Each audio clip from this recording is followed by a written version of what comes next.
गुरुदेव तुम्हारी जय जय हो, गुरुदेव तुम्हारी जय जय हो, गुरुदेव तुम्हारी जय जय हो, गुरुदेव तुम्हारी जय जय हो, गुरुदेव तुम्हारी जय जय हो, गुरुदेव तुम्हारी जय जय हो, गुरुदेव तुम्हारी जय जय हो, गुरुदेव तुम्हारी जय जय हो, गुरुदेव तुम्हारी जय जय हो, देव तुम्हारी जय जय हो, गुरुदेव तुम्हारी जय जय हो, गुरुदेव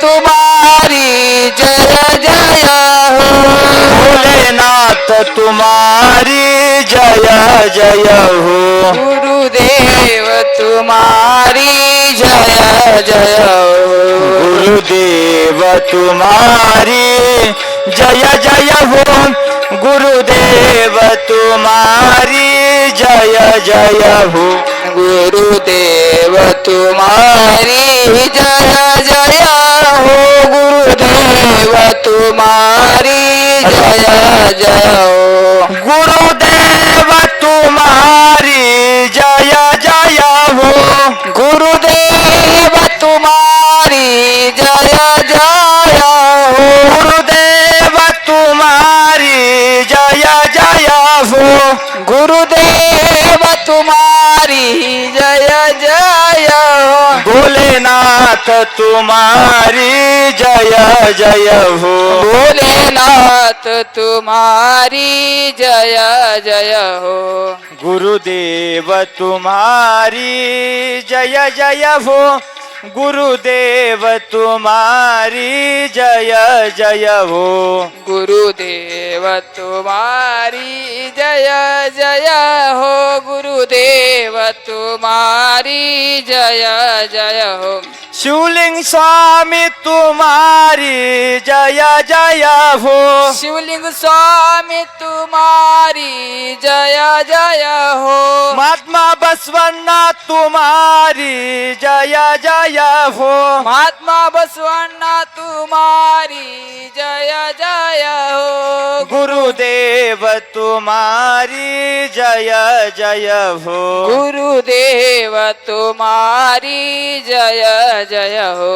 गुरुदेव तुम्हारी जय जय हो, गुरुदेव तुम्हारी जय जय हो, गुरुदेव तुम्हारी जय जय हो, गुरुदेव तुम्हारी जय जय हो, सांब सांब सांब जय जय परब्रह्म शिव सांब, ओ सांब सांब सांब जय जय परब्रह्म शिव सांब, जय सांब सांब सांब जय जय परब्रह्म शिव सांब, जय जय सांब सांब सांब जय जय परब्रह्म शिव सांब, जय जय परब्रह्म शिव सांब, जय जय परब्रह्म शिव सांब, जय जय परब्रह्म शिव जय सांब, जय परब्रह्म शिव सांब, सांब सांब सांब जय जय परब्रह्म शिव सांब, जय जय सांब सांब सांब जय जय परब्रह्म शिव सांब, जय सांब सांब सांब जय जय परब्रह्म शिव सांब, जय जय सांब सांब सांब जय जय परब्रह्म शिव सांब, जय जय परब्रह्म शिव सांब, जय जय परब्रह्म शिव सांब, जय जय परब्रह्म शिव सांब, जय जय परब्रह्म शिव सांब,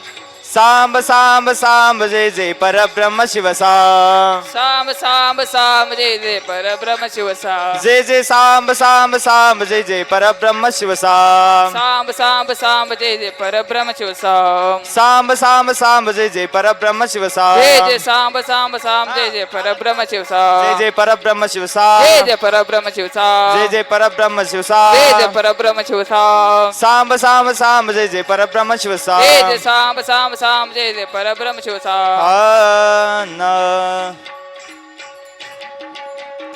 सांबजेन ब्रह्मानन्दं परमसुखदं केवलं ज्ञानमूर्ति द्वन्द्वातीतं गगनसदृशं तत्त्वशादिलक्षम् एकं नित्यं विमलमचलं सर्वधी साक्षिभूतं भावातीतं त्रिगुणरहितं सद्गुरुं तन्नमामि। अज्ञानतिमिरान्धस्य ज्ञानाञ्जनशलाकया चक्षुर्मीलितं येन तस्मै श्रीगुरवे नमः। अनादिशाश्वतं शान्तं व्योमातीतं निरञ्जनं नदबिन्दुकलातीतं तस्मै श्रीगुरवे नमः।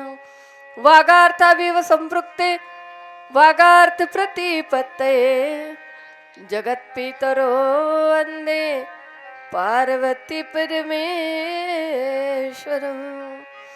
नमः शिवाय शान्ताय नमः शिवाय शम्भवे नमः शिवाय कल्याणी पतये नमो नमः। हर शम्भो महादेव विरूपाक्ष त्रिलोचना दया सिंधु दीनबंधु रक्ष रक्ष महेश्वरा। माया समुद्रपतितम् अनन्तकलुषान्वितं मामुद्धर महेशानं भक्तवत्सलं शङ्करा। अपराधसहस्राणि क्रियन्ते अहर्निशं मया पाहि माम् अपराधेभ्यः पिता पुत्रमिवं प्रियं पिता पुत्रमिवं प्रियं पिता पुत्रमिवं प्रियं।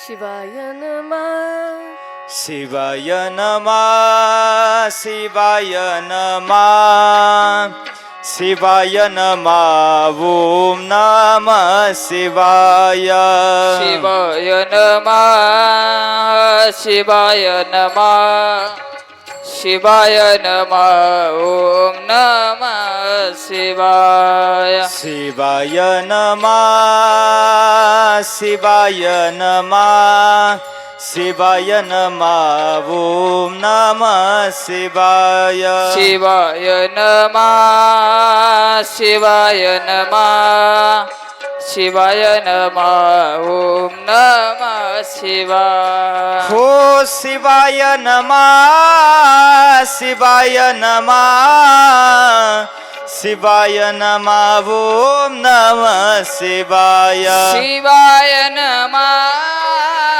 शिवाय नमः शिवाय नमः ओम नमः शिवाय। शिवाय नमः शिवाय नमः शिवाय नमः ओम नमः शिवाय ओ शिवाय नमः शिवाय नमः शिवाय नमः ओम नमः शिवाय। शिवाय नमः शिवाय नमः शिवाय नमः ओम नमः शिवाय शिवाय नमः शिवाय नमः शिवाय नमः ओम नमः शिवाय। शिवाय नमः शिवाय नमः शिवाय नमः ओम नमः शिवाय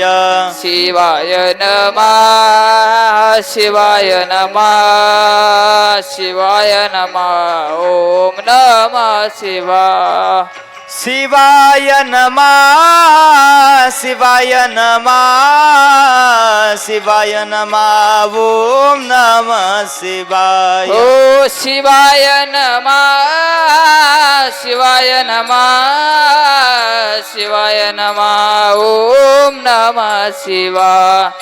शिवाय नमः शिवाय नमः शिवाय नमः ओम नमः शिवाय ओ शिवाय नमः शिवाय नमः शिवाय नमः ओम नमः शिवाय शिवाय नमः शिवाय नमः शिवाय नमः ओम नमः शिवाय ओ शिवाय नमः शिवाय नमः शिवाय नमः ओम नमः शिवाय ओम नमः शिवाय ओम नमः शिवाय ओम नमः शिवाय ओम नमः शिवाय ओम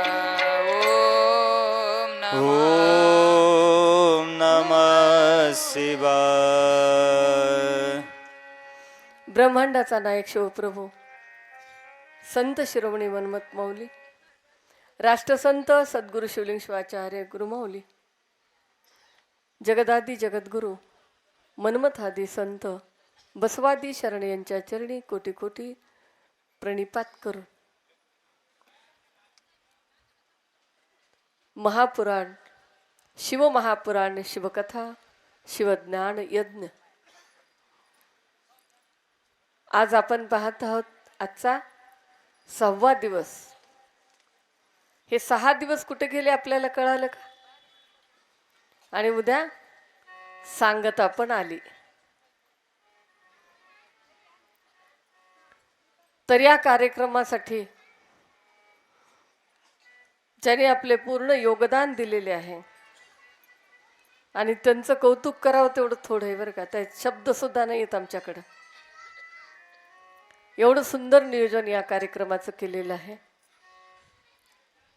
सौभाग्यवती शोभाताई संदीप पवार, सौभाग्यवती संजीवनी विठ्ठल आरगडे, सौभाग्यवती पुष्पा भागवत कदम, सौभाग्यवती अनिता शंकर ठाकूर, सौभाग्यवती पुष्पा मंचक शिंदे.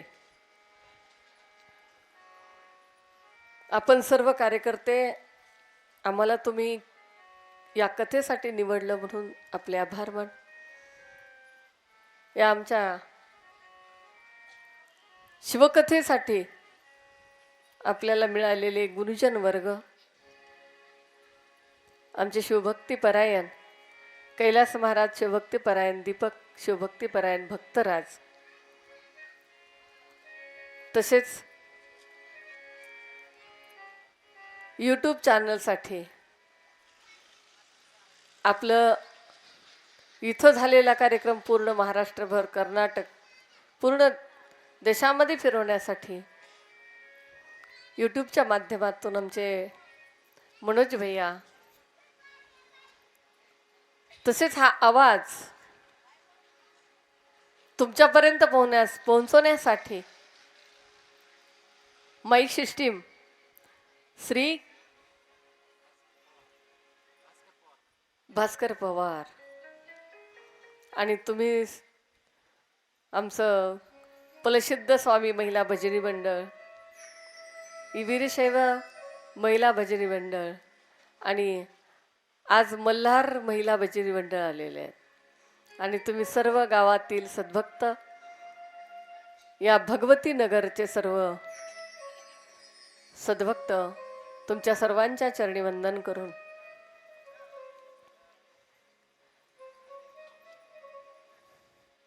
उशीर तर खूप झालाय आपल्याला.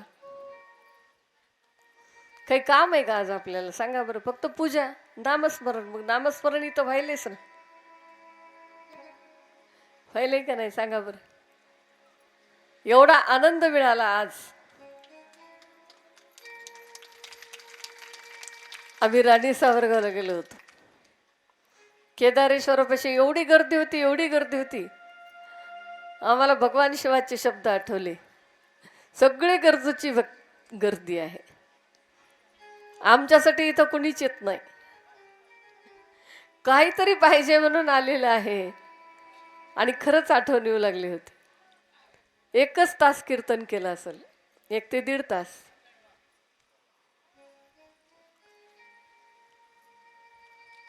तुम्हाला बसावं लागलं बराच वेळ, त्याबद्दल अगोदर दिलगिरी व्यक्त करते. आणि आपण जो भगवान शिवाचं चरित्र, शिवकथा, शिवगायन ऐकत आहात, तुमच्यासारखे भाग्यवान तुम्हीच आहात. खरंच आहे, आपल्यासारखं भाग्यवान इथं कोणीच नाही दुसरं. ज्या महादेवानी हे विश्व निर्माण केलं, या विश्वामध्ये जो पहिल्यांदा आला, पहिल्यांदा आलाय ना, पहिला जन्म आमच्या महादेवाचा आहे.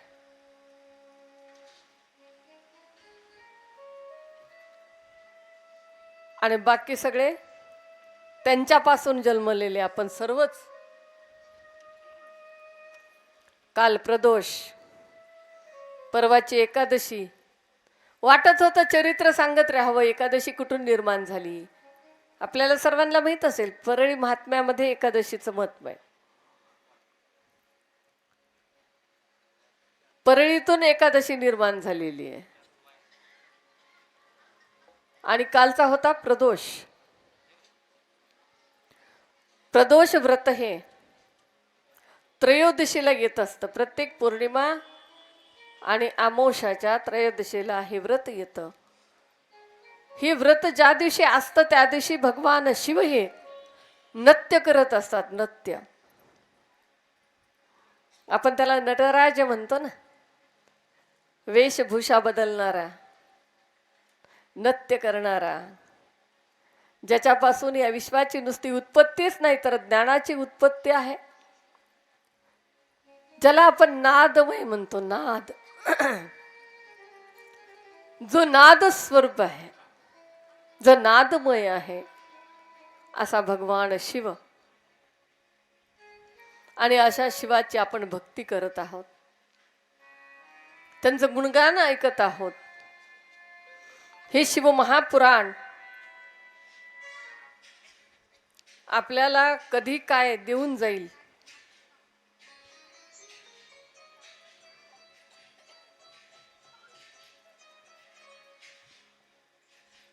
हे आपल्या लक्षात पण येत नाही.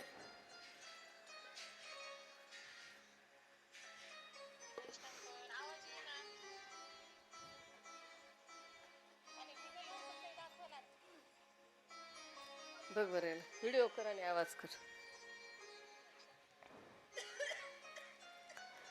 आणि अशा पद्धतीनं उज्जैनीमध्ये चंद्रसेन नावाचा राजा राहत होता. उज्जैनीला आपण जातो की नाही?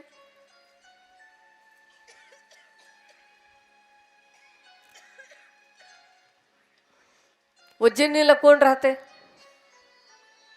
महाकाल है ना. महाकालेश्वराची भक्ती, अतिशय भक्ती होती, अतिशय प्रेम महाकालवर चंद्रसेन नावाच्या राजाचं.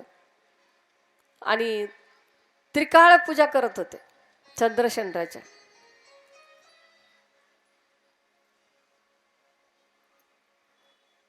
सर्वांना पवित्र करणारा भगवान शिव. महाकाल म्हणजे आपल्यावर येणारा काळाला सुद्धा उधळून लावेल असा तो मृत्युंजय महाकालेश्वर. आणि चंद्रसेनचे एक मित्र होते, विश्ववंदनीय मणिभद्र राजा. आणि त्यावेळेस चंद्रसेनचं आणि त्यांचं खूप जमायचं. आणि ते मणिभद्रचे होते. त्यांनी प्रसन्न होऊन चंद्रसेनला एक मणी दिला होता, ज्याचा प्रकाश पडायचा त्या मण्याचा. आणि तो प्रकाशित मणी चंद्रसेन राजा गळ्यामध्ये घालत होता. गळ्यामध्ये घातल्यानंतर त्याचा इतका प्रकाश पडायचा, त्यांच्या चेहऱ्यावर पडायचा, आणि अगदी तेजस्वी चेहरा त्यांचा दिसत होता. मग आता इतर लोकांना ते बघवते का तुम्ही? सांगा बरं. तुम्ही बघा, आमचे आप्त सोयरे जे सगळे असतात, आम्ही त्यांच्या कशाला जातो? बारशाला जातो, लग्नाला जातो, कोणी मयत झाले असली तर मैतीला जातो. पण एखादा असा आहे का आपला सोयरा पाहुणा की जो आपली काळजी वाहतो किंवा आपल्याविषयी त्यांना चांगलं वाटतं? असं प्रेमाचं कुणीच नसतं. मित्रत्व तरी एखाद्या वेळेस प्रेम कराल, पण सोयरे धायरे प्रेम करत नाहीत बघा. त्यांना ह्याचं बरं नाही झालं की बरं वाटते. आणि ज्या वेळेस आम्हाला दुसऱ्यांचं बरं झाल्यानंतर आनंद वाटतो ना, तेव्हा आपलं बरं होते. तुम्हाला एक गोष्ट सांगू का? एका बाईचे पोट दुखू लागलं. 4 महिने झाले पोट दुखायले, कमीच होत नाही. डॉक्टरकडे गेले. हे डॉक्टर झाले की ते डॉक्टर, आपण बदलतच असतो. त्याचा गुणी न माय म्हणायचं, दुसरा डॉक्टर बघायचा. अरे एका डॉक्टरचे ते औषध झाल्यानंतर दुसरे घेऊन बघा ना. नाही बघत माणूस. एका गोळीमध्ये गुण आला पाहिजे की नाही आपल्याला. ते दुसऱ्या डॉक्टरकडे गेली. डॉक्टरनं मग म्हटले ह्या गोळ्या देतो म्हणले, तुमचं पोट दुखायले कमी होईल. नाही म्हणले, माझ्याकडे एवढा ढीक पडलाय म्हणली गोळ्याचा, एवढ्या मोठ्या गोळ्या आहेत. मग त्यानं म्हणलं इंजेक्शन देतो, सलाईन लावतो. हे काय म्हणली, सगळ्या हाताची चाळणी झाली म्हणली. इंजेक्शन लावले, सगळं केलं. मग काय करू आता? मग सोनोग्राफी करून बघू. कपाट भरलंय म्हणले त्या रिपोर्टनं. सोनोग्राफी काय ते सगळं केलंय म्हणली, सगळ्या मशीन मधून तपासले मला. मग एक कधीपासून व्हायले? तिनं सांगितलं शेजारणीनं गाडी घेतली ना तेव्हापास. बरोबर आहे का? अशी पोटदुखी कशी कमी होईल? किती डॉक्टर दाखविले, किती काही केलं तरी अशी पोटदुखी कमी होत नाही. मग दुसऱ्याप्रती आमचा ज्यावेळेस विचार चांगला होईल, जेव्हा आम्ही दुसऱ्यांना गोड बोलू, दुसऱ्यांची कदर करू. सून असो सासू असो बघा, एकमेकांची कदर करायला शिकलं पाहिजे, एकमेकांना मानलं पाहिजे. आमच्या सुनालाही हुशार आहेत बरं का. आलं नाहीत आता इथं, त्यांच्या समोर बोलायचं होतं खरं तर. खुर्चीवर बसा.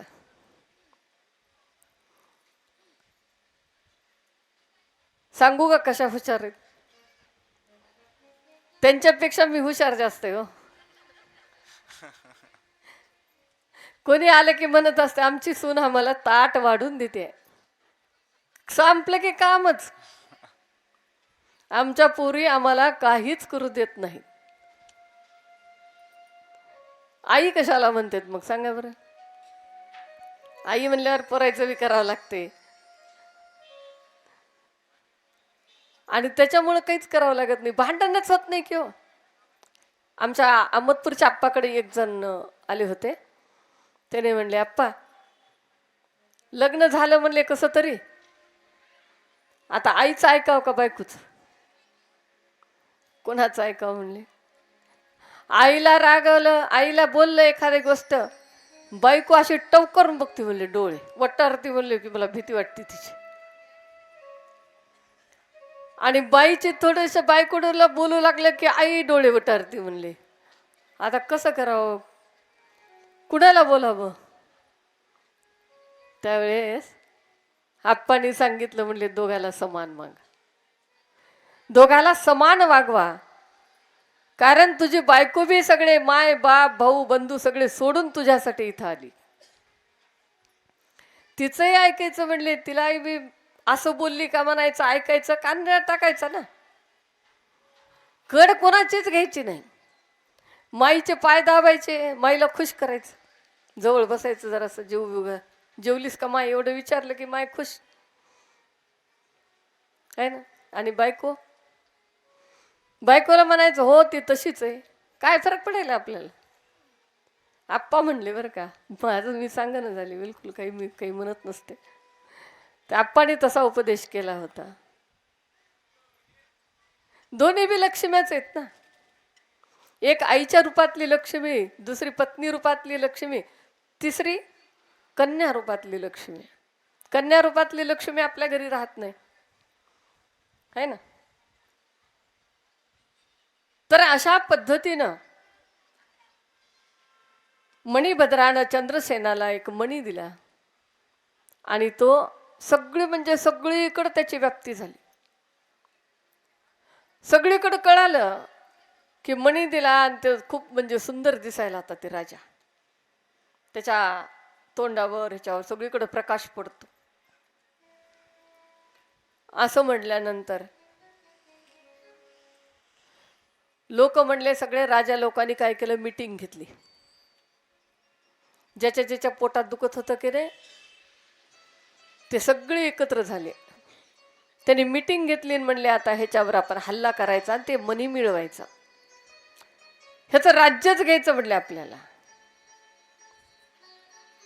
असं म्हणून सगळे राजे मिळून उज्जैनीच्या भोवताली वेढा घातला. आणि वेढा घातल्यानंतर राजाला कळालं आणि राजा जाऊन कुठं बसला, महाकालेश्वरच्या मंदिरात. महादेवापाशी गेला. महादेवाचे आणि प्रदोष काळ होता, त्या दिवशी प्रदोष होता. आणि गणिका आणि त्याचा एक पुत्र दोघ जण महाकालच्या दर्शनाला आले होते. राजाची पूजा वैभव बघून गणिकाचा जो पुत्र होता त्याला वाटलं गणिका म्हणजे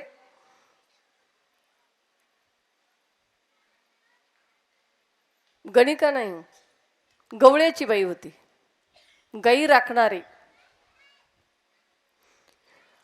आणि गाई राखणाऱ्याची ती पत्नी होती आणि एक लेकरू घेऊन तिथे गेली होती.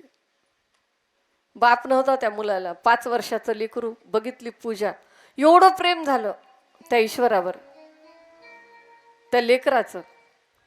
ती राजाची पूजा बघून त्याला इतका आनंद झाला आणि आईसोबत ते वापस आलं आणि एक खडा घेतला आणि त्या खड्याला महादेव म्हणून पूजा करू लागला. आता त्याच्याजवळ काही साहित्य नाही, काही नाही. त्यानं त्या महादेवाला पाणी ओतावं आणि महादेवाला भस्म म्हणून माती लावायची. रानामध्ये जे फुलं असतात ते फुलं व्हायचे. हे सगळं करत असताना त्याची आई आठवण आली. त्याची आई कामात होती. आई कामातच असते आपली जास्त. लेकराकडे बघत असते सारखं, बाहेर यायचं, मध्ये जायचं. आधी बाहेर आली, लेकराकडे बघितलं, लेकरू काहीतरी खेळायले, डोळे झाकून बसलं होतं. डोळे झाकून आईला वाटले हे डोळे झाकून का बसले की लेकरू. म्हणून आईनं चल रे म्हणले, उठ म्हणली, लवकर चल जेवायला. म्हणलं तरी पोरग उठच ना. का उठणं की म्हणून त्याच्या हाताला धरून त्याला ओढलं तरी ते लेकरू उठतच नाहीये. शेवटी आई करते, रट्टे. त्याला एवढं मारलं म्हणली, मला एक तर काम आहे म्हणली आणि तू इथून हलनच म्हणली. कशाची तुझी पूजा म्हणून ते खडा दिला फेकून. ज्या खड्याची पूजा करत होता ते खडा फेकून दिलेला बघितल्याबरोबर ते बाळच बेशुद्ध झालं. अगोदरच आईनं खूप मारलं होतं, सकाळपासून काही खाल्लं नव्हतं, प्रदोषाची वेळ होती आणि असं झाल्यावर ते बेशुद्ध पडलं. आई त्याला मर म्हणून अशीच टाकून गेली. त्याला आपटिलं आणि कामासाठी निघून गेली. मध्ये निघून गेल्यानंतर ते बाळ बेशुद्ध अवस्थेत असतानाच भगवान शिव आले. त्याला उठवलं. सोन्याचे राजवाडा, हिरे, माणकं, झुंबर असं एवढं मोठं मंदिर झालं तयार. आणि देव सुद्धा रत्नाचाच होता, रत्नाचा देव.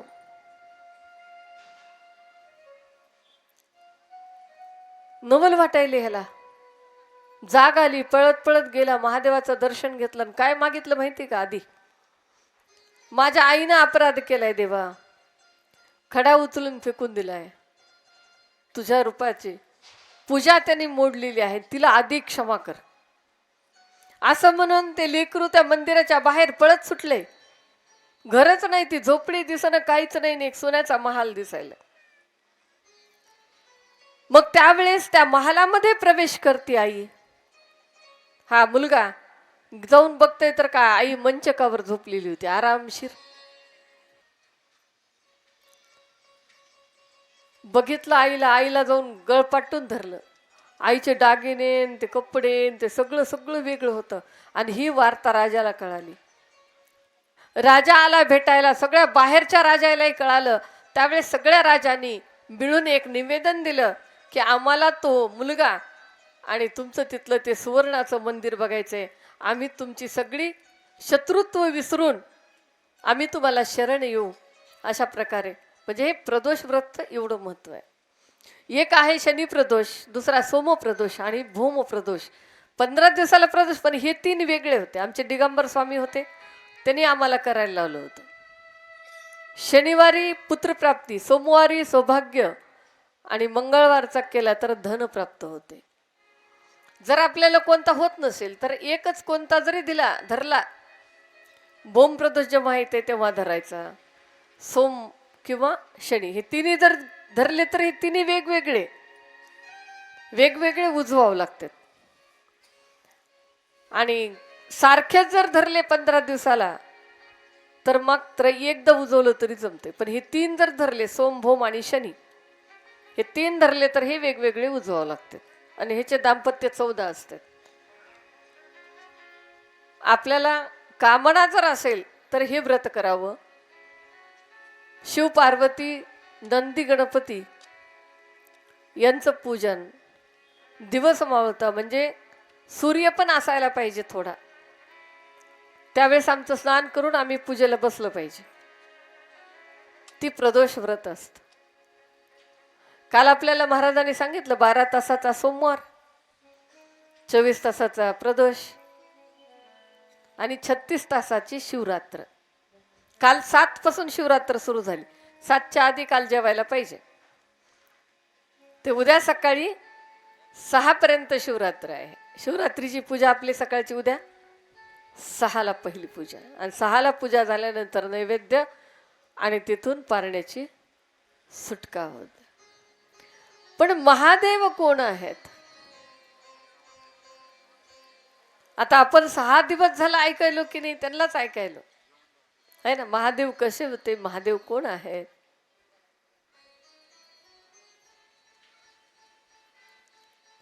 हो, पण आम्ही अजून पाहिलेच नाहीत ना. काय वाटतंय आपल्याला? तो कोण आहे? तो भोला भंडारी है ना. तो या विश्वाचा जगतपिता,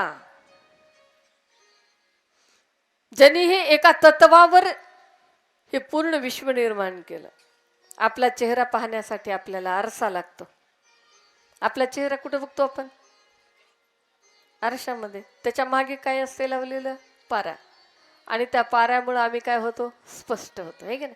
म्हणजे आपलं प्रतिबिंब त्या आरशावर पडलेलं पुन्हा आपल्याला दिसतं, ते परिवर्तित होतं, होतंय की नाही.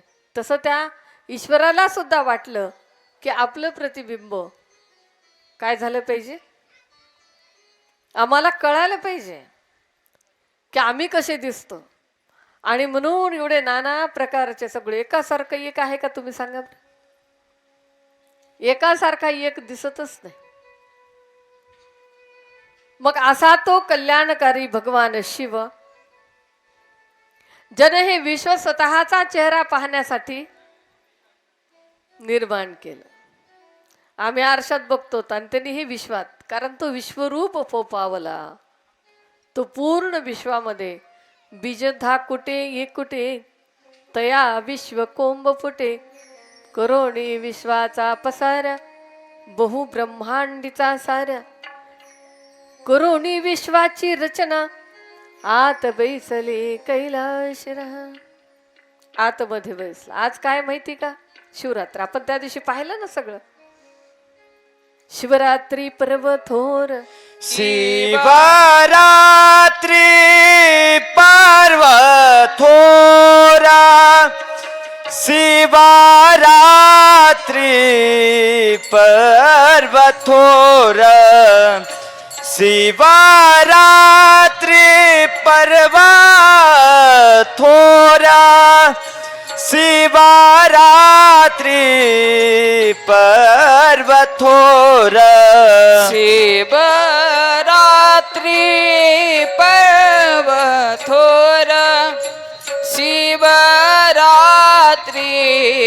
पर्व थोर शिवरात्री पर्व थोर शिवरात्री पर्व थोर शिवरात्री पर्व थोर शिवरात्री पर्व थोर शिवरात्री पर्व थोर शिवरात्री पर्व थोर शिवरात्री पर्व थोर शिवरात्री पर्व थोर शिवरात्री पर्व थोर शिवरात्री पर्व थोर सर्व पर्वाचे आगर सर्व पर्वाचे आगर सर्व पर्वाचे आगर सर्व पर्वाचे आगर शिवरात्री पर्व थोरा शिवरात्री पर्व थोर शिवरात्री पर्व थोर शिवरात्री पर्व थोर सर्व पर्वाचे आगर सर्व पर्वाचे आगर शिवरात्री पर्व थोर शिवरात्री पर्व थोर शिवरात्री पर्व थोर शिवरात्री पर्व थोर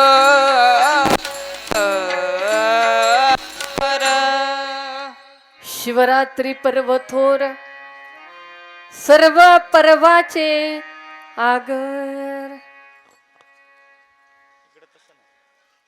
शिवरात्री हे पर्व सांगितलं. आपल्याला माहिती आहे की नाही पर्व काळ काय असतो.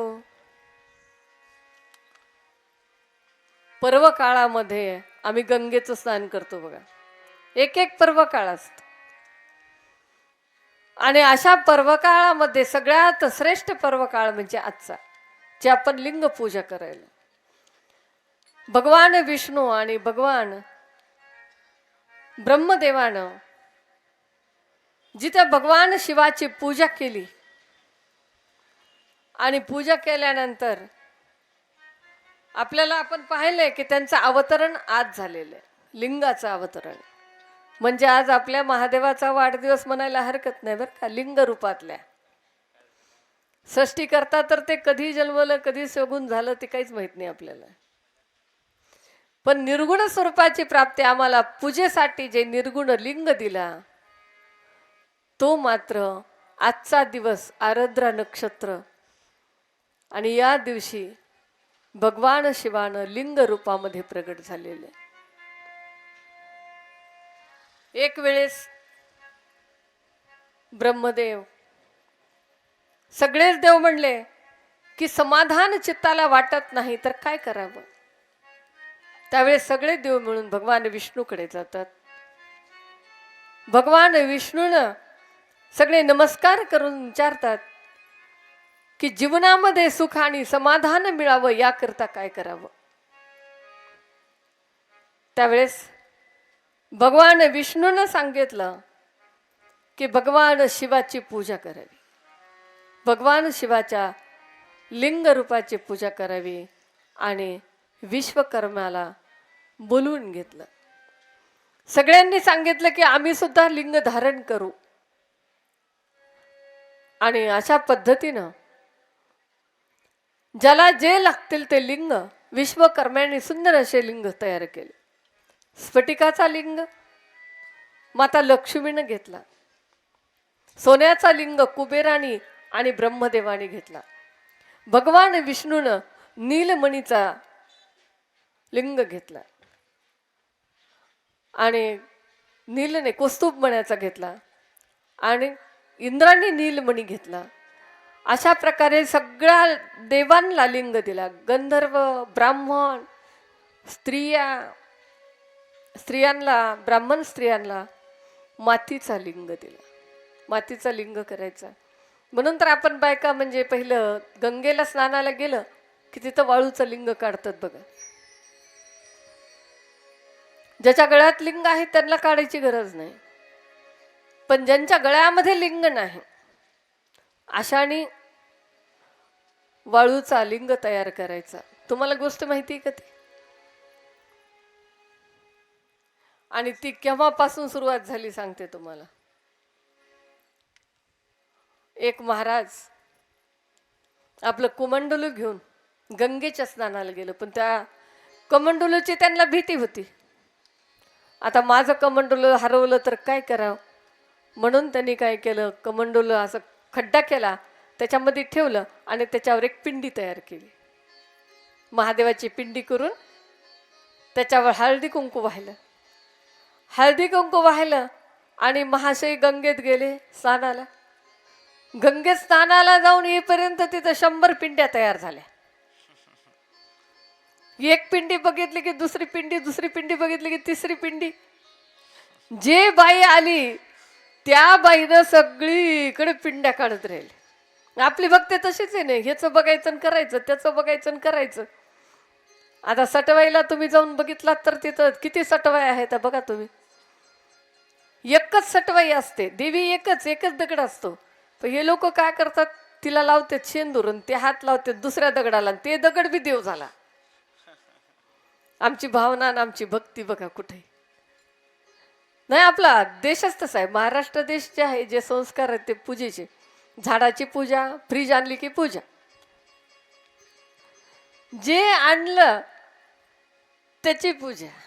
आम्ही झाडाची पूजा करतो की नाही. सावित्रीनं बिचारीनं जिंकून घेतलं त्या नवऱ्याला. आम्ही काय केलं, अहो झुलत येणारा नवरा घरात येऊ लागला, तेच नवरा 7 जन्म कोण मिळ मागल. एक पिनारी बाई होते, नवरा होता. त्या बाईला म्हणलं, बाई कशाला चाललीस म्हणलं त्या वडाला, असला नवरा पाहिजे का तुला पुन्हा? कशाला पाहिजे माय म्हणली, पण लोक काय म्हणतील.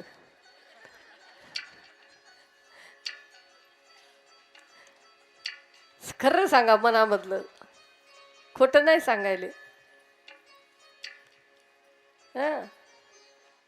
चांगला असला तर मागताल, सगळं ऐकणारा असला तर मागताल, नाही तर अहो एखाद्या वेळेस सुद्धा त्याचं ऐकून घेत नाहीत.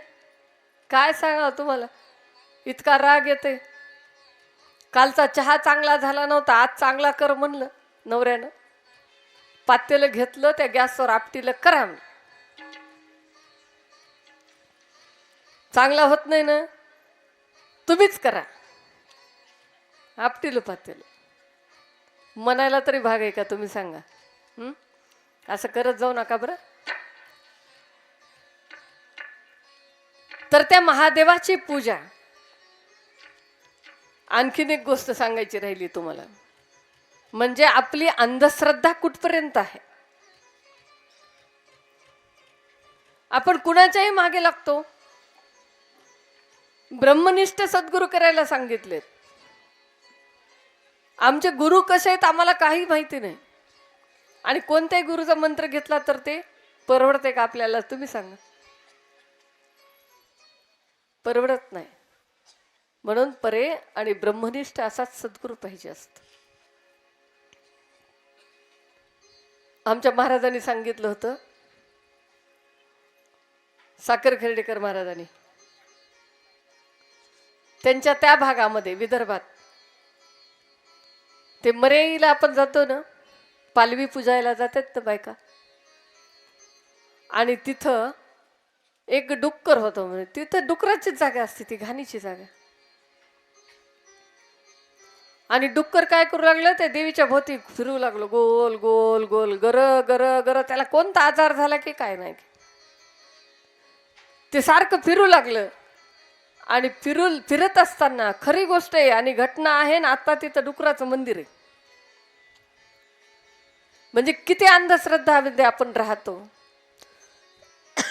श्रद्धा कुठे करावं हे सुद्धा आपल्याला कळत नाही. इतिहास काय आहे हे आपल्याला कळत नाही. देवाची ओळख करून घ्यावं हे आपल्याला कळत नाही. आणि ते डुक्कर फिरायले, सगळे म्हणाले काय डुक्कर, बापरे किती फिरायले, ते किती प्रदक्षिणा घालायले, आपल्याला सुद्धा एवढं होत नाही. म्हणता म्हणता गर गर गर फिरून फिरून मेलं. आणि मेल्यावर त्या डुकराची गावामध्ये मिरवणूक काढली. कारण पूजा करता करता मेलं होतं ना डुक्कर. त्याची म्हणजे गावात फिरून आणलं आणि त्याची माती चांगली केली.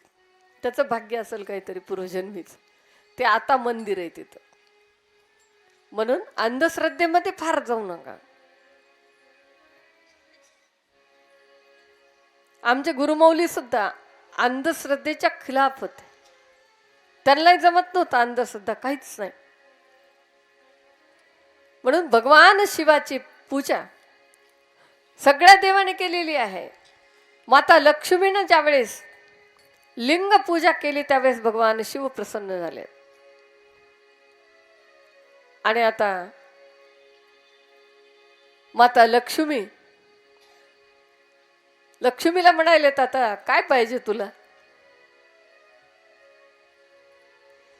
त्यावेळेस तिने म्हणली, मला तर तुम्ही सगळं सुख संपन्न केलंय. भगवान विष्णू सारखा पती आहे. माझं एकच म्हणणं आहे, तुमची पूजा करणाऱ्याला सुद्धा लक्ष्मी प्राप्त व्हावी. भगवान शिवाची पूजा केल्यानंतर लक्ष्मी प्राप्त व्हावी हे वरदान मागून घेतलेलं आहे. आणि म्हणून आपण त्या महादेवाची पूजा करतो की तिथं सर्व सुखाचे भांडार, सर्व सुखाचे भांडार, सर्व सुखाचे भांडार, सर्व सुखाचे भांडार, सर्व सुखाचे भांडार. तो हा पार्वतीचा वर, तो हा पार्वतीचा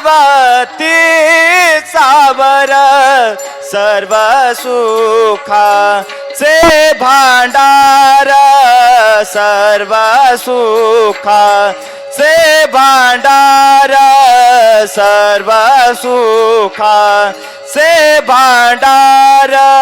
तो हा पार्वतीचा वर, तो हा पार्वतीचा वर, सर्व सुखाचे भांडार, सर्व सुखाचे भांडार, सर्व सुखाचे भांडार.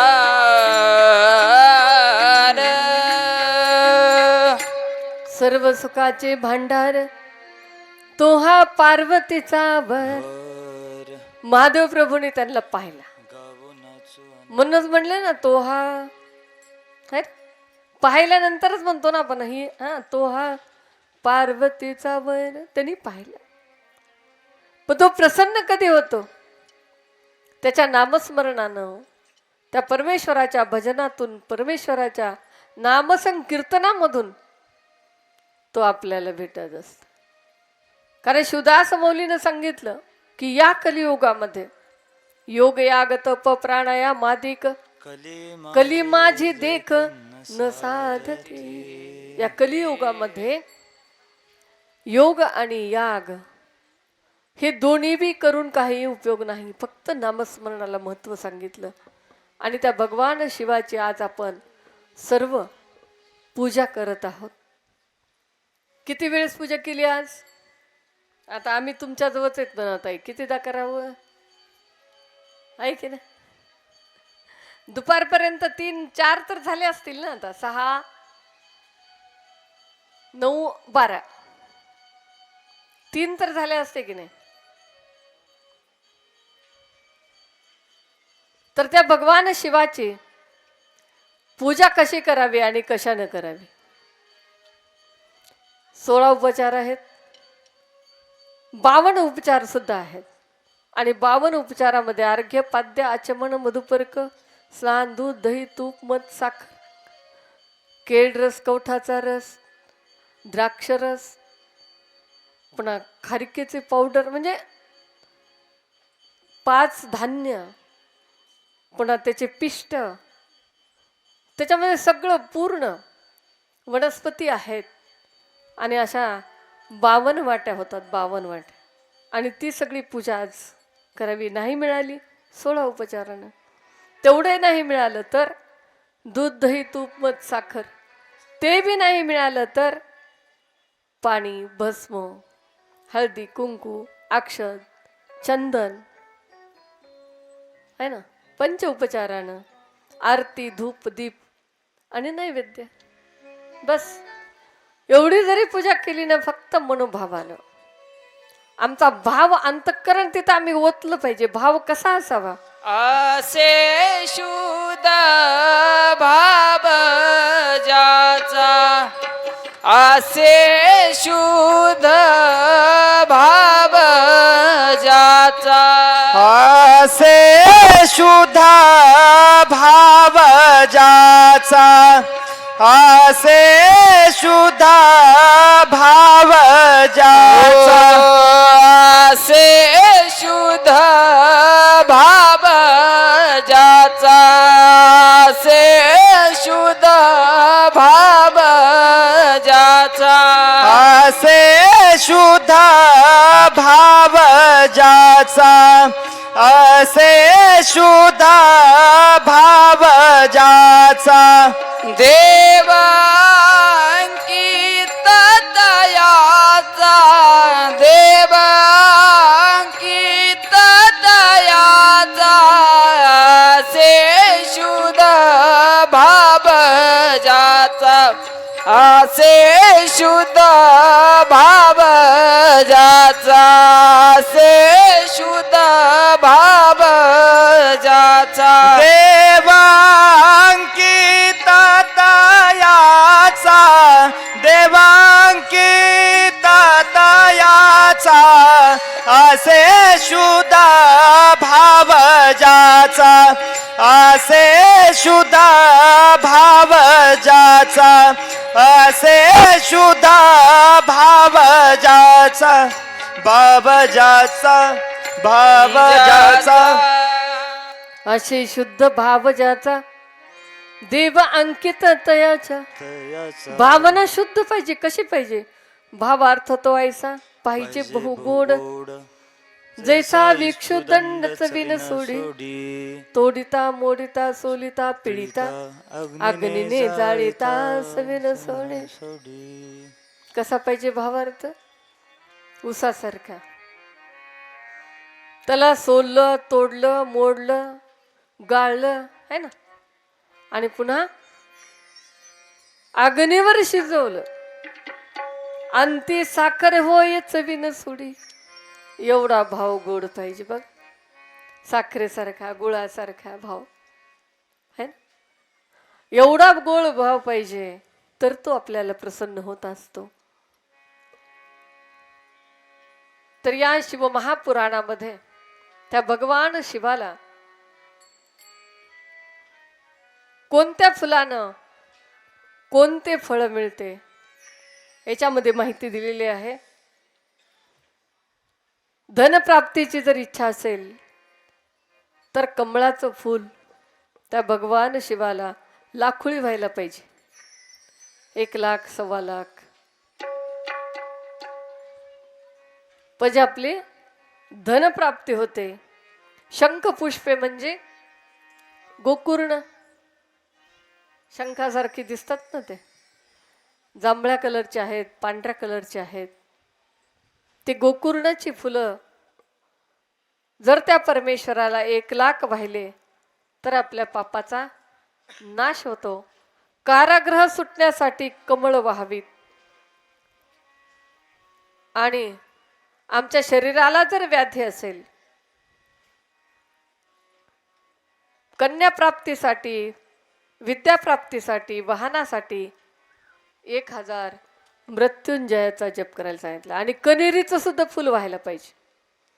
कनेरीच्या सुद्धा फुलानं आमच्या मनोवांछित इच्छा पूर्ण होत. लाल कलरचं फुल वाहू नये, हळदी कुंकू देवाला वाहू नये असं कोणी सांगितले मला माहिती नाही, पण याच्यात तर सगळं वर्णन आहे.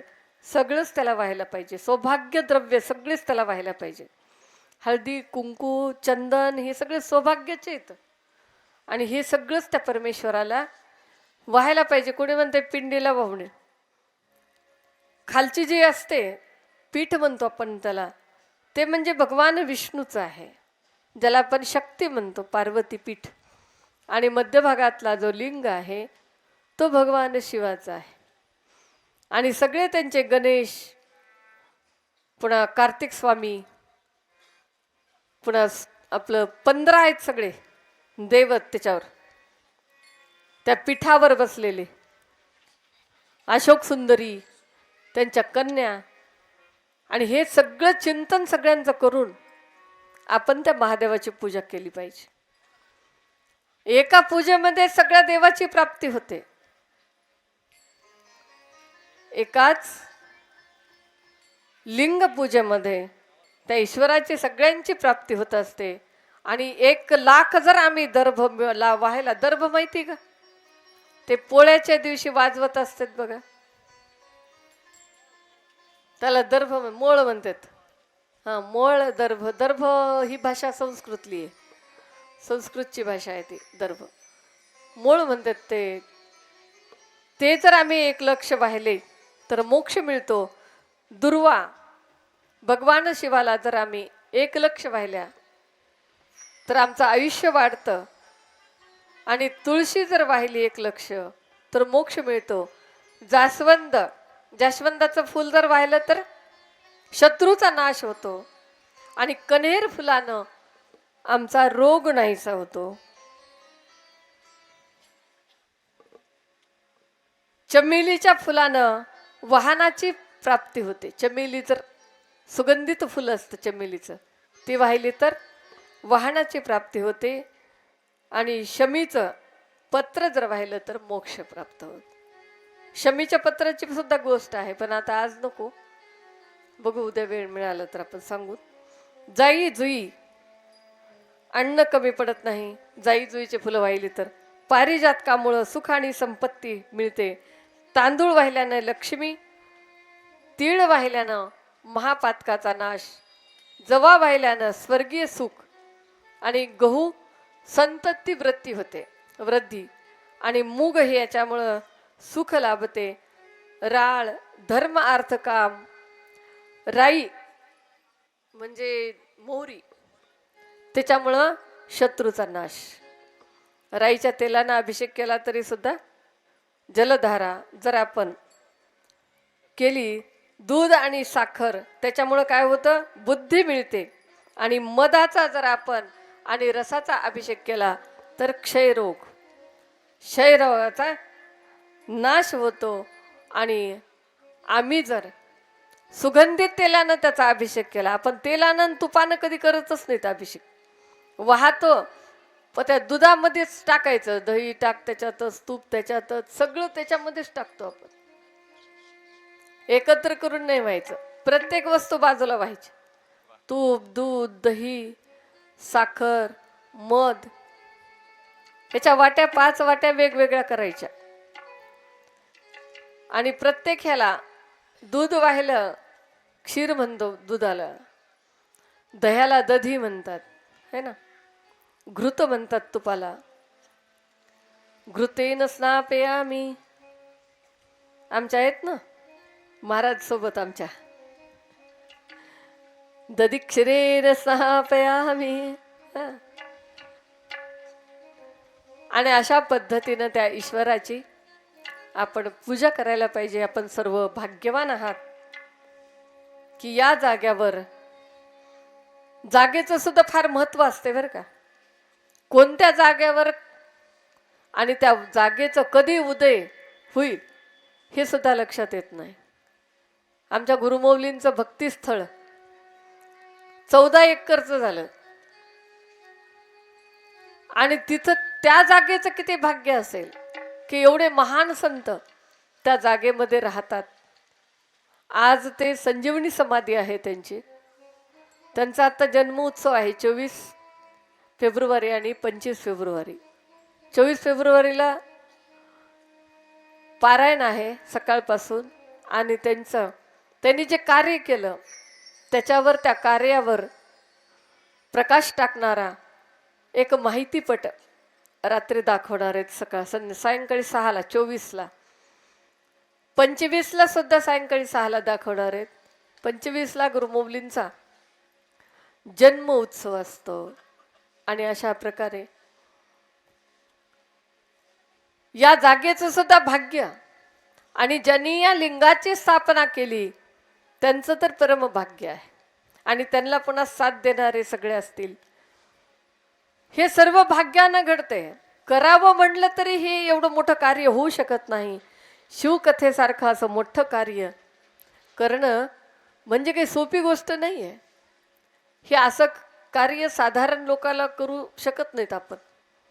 त्याच्यासाठी आपली आत्मशक्ती विकसित पाहिजे. आपली आत्मशक्ती विकसित झाली पाहिजे. त्याच्याशिवाय हे कार्य होऊ शकत नाही. कालचा आपण थोडासा आढावा घेऊ. काल आपण पाहिलं माता पार्वतीची सोयरीक झाली. माता पार्वती आणि भगवान शिवाचं लग्न काल लावण्यासाठी सगळे मंडपामध्ये आले. सुंदर असं लग्न झालं. नगारे ढोल वाजू लागले. फुलांचा वर्षाव होऊ लागला. परमशक्तीचे संपन्न होऊन सन्मानपूर्वक यज्ञ मंडपामध्ये शिवाने प्रवेश केला.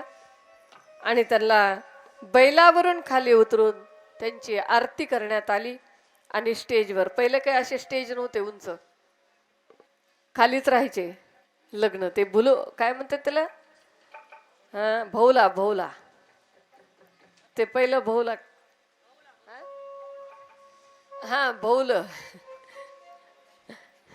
ते अर्थ तर बघा की त्याचे कसे आहेत ते.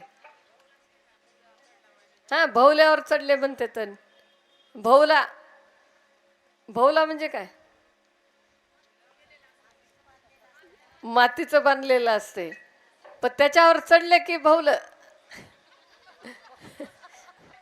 एकमेकाच्या सुखात आणि दुःखामध्ये ते भौल्या जातात, गोवल्या जातात बघा.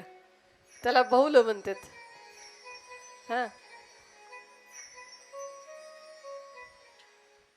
सौभाग्यवतीनं रत्नसिंहासनावर बसून शिवाची आरती केली. शंकराने विश्वसुंदरी जगन्माता पार्वती यांच्यासोबत विवाह संपन्न झाला. आणि काल किती सुंदर केलं होतं. काल ते खरंच वाटू लागलं होतं आपण कैलासातच आहेत. वाटू लागलं का नाही, हिमालयामध्ये राहूनच आपण हा आनंद घेत आहोत, इतकं वाटू लागलं काल. आणि सगळ्या आमच्या करवल्या काय धुमकू लागल्या इकडं तिकडं. किती सुंदर कलश केलते काल. मिरवणूक काय तुम्हाला सांगावं आता कालचं. सगळं ते हिमालयाच्या घरी लग्न झालं काल. आणि आपण तो सोहळा आनंदानं पाहिला. त्याच्यामध्ये आपण सुद्धा नृत्य केलं है ना. आणि असे सोहळे त्या भगवान शिवाचे, आता ते तर किती प्रसन्न झालं असेल. आता सगळ्यांच्या व्याधी घालवायला पाहिजे की नाही त्यांनी. त्यांच्यामुळे एवढे कष्ट केलेत की सगळे आजारी पडायलेत. पण आज कसं वाटायले, शिळ झाल्यासारखं वाटायले की नाही. म्हणून लग्न कधी आदल्या दिवशी करतात. आपल्यालाही बघा ना, लग्न झालं की दुसऱ्या दिवशी असं होते, झोप येते. आता आमच्या मॅडम तसंच झाल्या होत्या, झोपीतच होत्या काही वाटायले.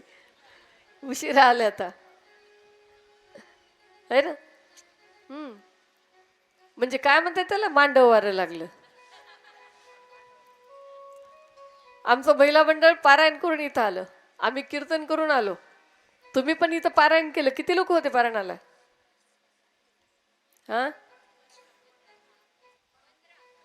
15 लोक होते.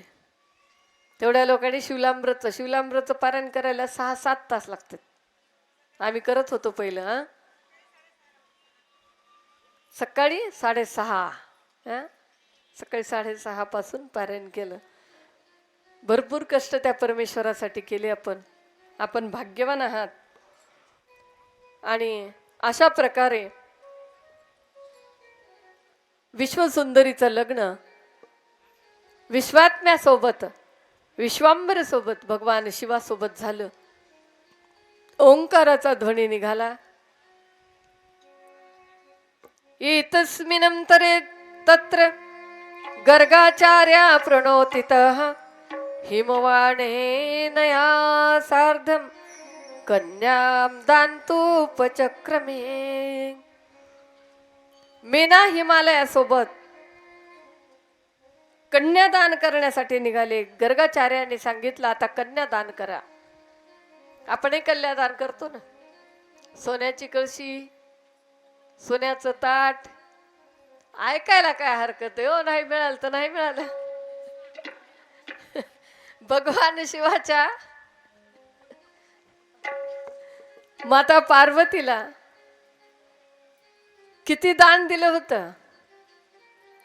हत्ती, चाबरे, रत्न, माणिक एवढं दान दिलं होतं. मग आता सोन्याच्या कळशीचं आणि सोन्याच्या ताटाचं काय नवलंय तुम्ही सांगा.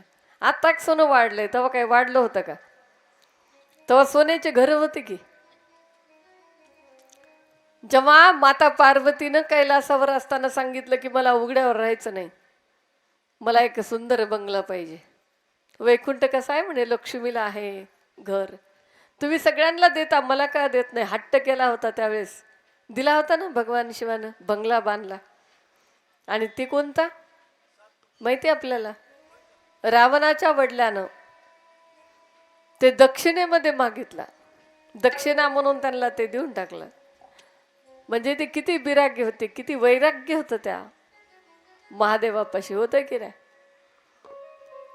मग इथं कन्यादानाला बसल्यानंतर हळूच हिमालय म्हणतात महादेवाला, तुमचं गोत्र कोणतं? गोत्र कोणतं म्हणलं की भगवान शिव नाराज झाले. जो अजन्म आहे, ज्याला जन्मच नाही, ज्याला माता नाहीत, पिता नाहीत, कुणीच नाही, त्याला कुठलं गोत्र? आम्हाला वीरशैवांना बी गुरुचं गोत्र असतं है ना. आम्हाला माता पित्यांचं गोत्र नाही. पण भगवान शिवाला सुद्धा गोत्र नाही. आणि चिंतित झाले, उदास झाले, चुप्प बसले, काहीच बोलले नाही. गोत्र विचारलं, आता काय बोलावं म्हणून पुन्हा नारद मुनीला बाकीच्या देवांनी समोर केलं. आणि त्यावेळेस नारद मुनीने त्यांना सांगितलं, तो स्वतंत्र भक्तवत्सल आहे, तो सगळ्यांचा आहे, तो सर्वांत आहे ना. तो सगळ्यांचा आहे, तो सर्वात आहे. आणि असा असणारा भक्तवत्सल परमात्मा, त्याच्या इच्छेनंच तो हे विश्व निर्माण करतो. आणि सगुण सुंदर शरीर आहे त्यांना, पण त्याला गोत्र नाही. रूप सगुण सुंदर, रूप सगुण सुंदर, रूप सगुण सुंदर, रूप सगुण सुंदर, रूप सगुण सुंदर. रूप सगुण सुंदर, रूप सगुण सुंदर, रूप सगुण सुंदर, रूप सगुण सुंदर. नाम शोभे श्री शंकर, नाम शोभे श्री शंकर, नाम शोभे श्री शंकर, नाम शोभे श्री शंकर, नाम शोभे श्री शंकर, नाम शोभे श्री शंकर रूप सगुण सुंदर रूप सगुण सुंदर रूप सगुण सुंदर रूप सगुण सुंदर रूप सगुण सुंदर रूप सगुण सुंदर रूप सगुण सुंदर रूप सगुण सुंदर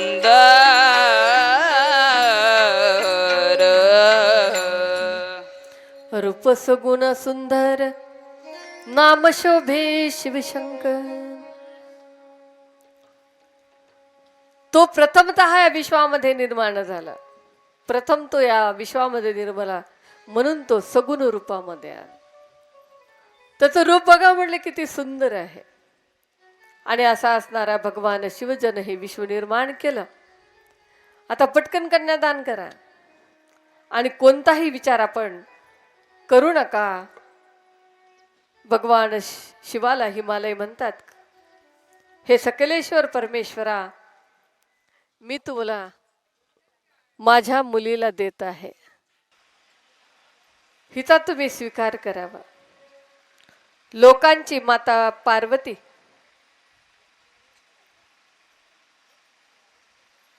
मंत्रपूर्वक माता पार्वतीला भगवान शिवाच्या हातामध्ये दिलं. तीनही लोकांमध्ये आनंद झाला. कशासाठी आनंद झाला? कारण तारकासुराचा वध होणार होता. आता लग्न झालं, कन्यादान झालं, नंतर कोणता कार्यक्रम असते? साडे है ना, साडेचा कार्यक्रम झाला.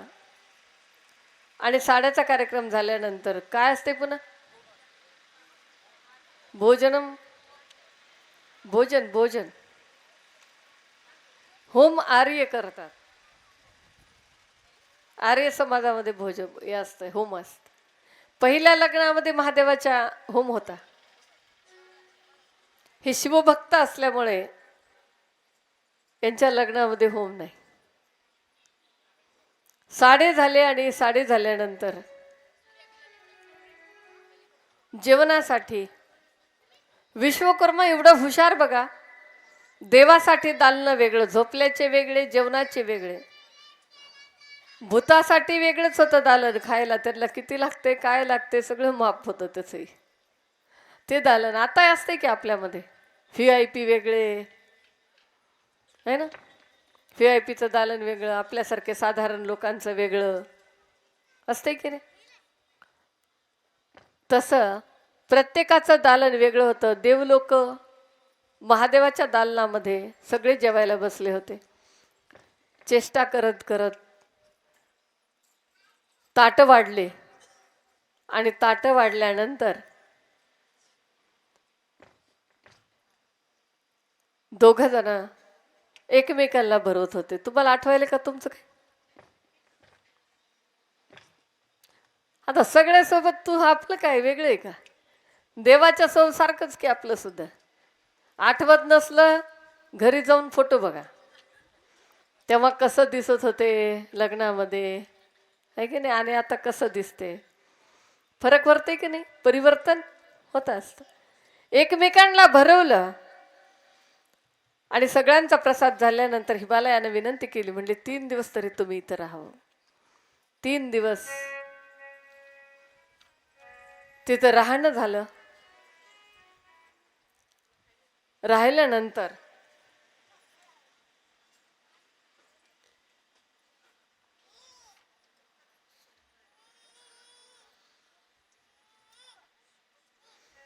माता पार्वतीला तिथं ज्या सप्तक्रतिका आलेल्या होत्या, ऋषीपत्नी आलेल्या होत्या, त्यांना सांगितलं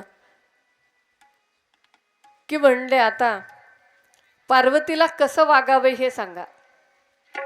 पतिव्रत धर्म काय असतो आणि पतिव्रत धर्म कसं पाळावं, अशा पद्धतीचं विचारल्यानंतर सगळ्या ऋषी पत्नी माता पार्वतीला घेऊन बसतात आणि प्रतिव्रता ही कशी असावी त्याचं वर्णन केलेलं आहे.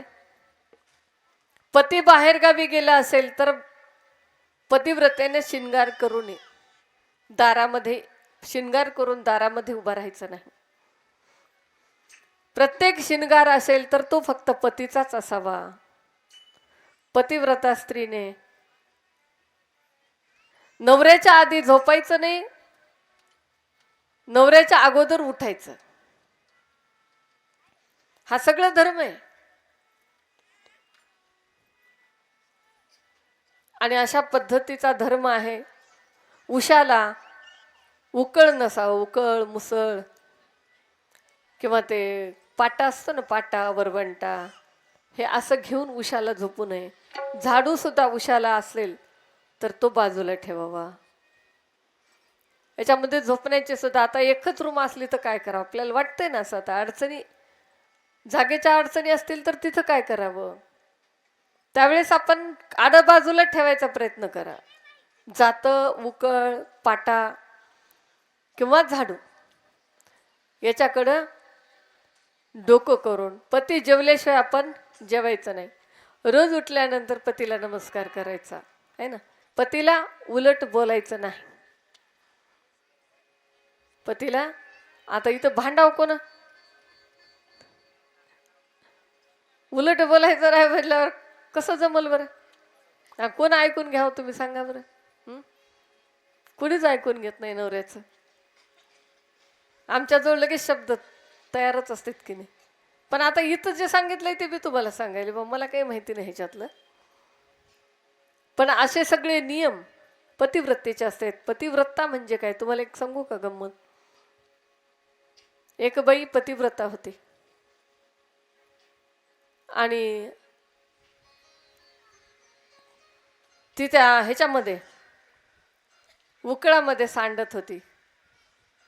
काय, डाळ कांडत होती, सांडत नाही, सडत होती.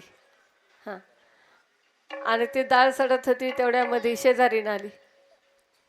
शेजारीन आली, तिच्यासोबत गप्पा गप करत करत करत करत ती डाळ सडत होती. आणि डाळ सडत असताना तिचा नवरा आला आणि नवरा तिला राणी म्हणायचा. राणी मी आलो ग म्हणल्याबरोबर तिने ते मुसळ वरी होतं ते असंच सोडलं, ते वरीच राहिलं. ते मुसळ खाली सुद्धा आलं नाही. एक क्षण सुद्धा वेळ लागू दिला नाही की ती पटकन कुठं आली, आपल्या नवऱ्याच्या जवळ आली. लगेच पाणी दिलं पाय धुवायला, लगेच पाणी प्यायला दिलं, लगेच चहा करू का म्हणून विचारलं. ती शेजारी म्हणली बाई हिचं मुसळ आ करूनच बघायली की आता हे असं कसं राहिलं, म्हणून आदरच राहिली की आता मुसळ आता कसं करा. मग ती शेजारी, तिचा नवरा गेला. मग नवरा गेला की हिने विचारलं हे काय ग भानगड. त्यावेळेस तिने म्हणली हो हे असंच आहे म्हणली, कारण मी माझ्या नवऱ्याचा शब्दच ओलांडत नाही म्हणली, आणि मी माझ्या नवऱ्याचं सगळं ऐकते ना म्हणली, आणि त्याच्यामुळे हे असं झालंय. असं म्हणल्यावर आता हिनं म्हणली माय मी पतिव्रता होते म्हणली. एकाचं बघून एक होऊ शकते का. गेली घरी, नवऱ्याला सांगितलं. इकडं हिचा नवरा सगळं काम करत होता घरचं. स्वयंपाक करायचा, भांडे घासू लागायचा, जेवू वाढू लागायचा, चहा करून द्यायचा, हिला बी सगळं हिच करायचं. आणि नवरा साहेब भांडेच घासू लागला आणि ही गेली म्हणली आता आता राहू द्या राहू द्या राहू द्या भांडे तुम्ही घासायचे नाही, आजपासून झाडायचं नाही, भांडे घासायचे नाही, स्वयंपाक करायचं नाही, जेवायला मी तुम्हाला पाट ताट करून जेवायला वाढणार. तुम्ही दारात आलं की मला राणी म्हणायचं आणि मी तुम्हाला ओ देणार, तुमच्याकडे येणार. एवढं का मला करेक्ट राहणार. असं म्हणल्यानंतर नवरा म्हणला आज कुणीकडून दिवस उघडले, पूर्वेकडून दिवस उगवायचा, आज पश्चिमेकडे गेला का काय म्हणून विचार करायला ते हास कस काय झाला असं. काम करणं म्हणून तनतन करणारी बायको आज म्हणती काहीच काम करायचं नाही, उग्ग बसायचं, उग्ग बाहेर जायचं, फिरून यायचं. हा सांग. ठीक आहे भाऊ म्हणली. आला नवरा, ते उकळ घेतलं, मुसळ घेतलं, कांडू लागली. आणि ते कांडत असताना नवरा आला, म्हणला राणी आले म्हणली. वरच मुसळ टाकलं की डोक्यात पडलं. आहे ना. हे असं कसं झालं? असं कसं झालं? एका दिवसामध्ये पतिव्रता होता येते का? एका दिवसामध्ये पतिव्रता होता येत नाही. ती जन्मताच पाहिजे म्हणल्यासारखं. आज आम्हाला राणी सावरायला गेलं की आठवण आली, म्हणलं त्या देवाची, केदारेश्वराची. उठलं की पळायचं, उठलं की ते देवाला पळायचं. तिथं गेलं की रामायण असायचं लावलेलं, रामायण तिथं लावत होते जास्त. मग ती पोथी वाचायची. आणि आम्ही गेलं की त्यांना लई गोड वाटायचं सगळ्यांनाच, तिथल्या लोकांना. त्यांनी म्हणायचे आवाज लई गोड आहे ताई. आम्ही गेलं की आमचे भाऊजी म्हणजे मोठे भावे पण म्हणायचे आता ताईलाच वाचू द्या. आमची रजाबाई आली ना आता, तिला आम्हाला सगळे रजाबाई म्हणत होते आणि तिलाच वाचू द्या म्हणायचं. ते किती आठवणी असतात बघा. म्हणजे लहानपणापासूनच ते देव वेडे म्हणतात ना. तुम्ही नाही येत ना देव वेडे? होऊ नका बरं का. संतांचा काय झालंय माहिती का? त्यांच्या देव जेव्हा अंगात शिरला ते पुन्हा निघालाच नाही संतांच्या बाबतीत. आता आपल्यासारख्याच्या अंगामध्ये येतंय पुन्हा देव निघून जाते, आहे की नाही? पण संत सांगतात देव अंगात आला जाईना. कोणता अभंग आहे?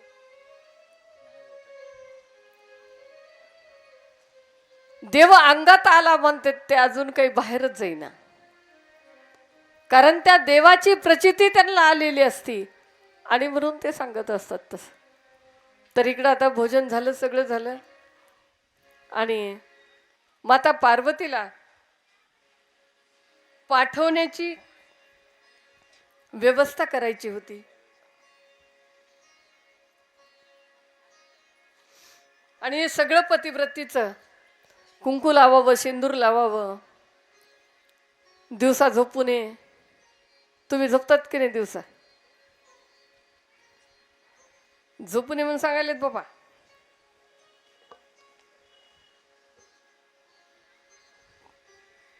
आणि अशी जर पतिव्रता असेल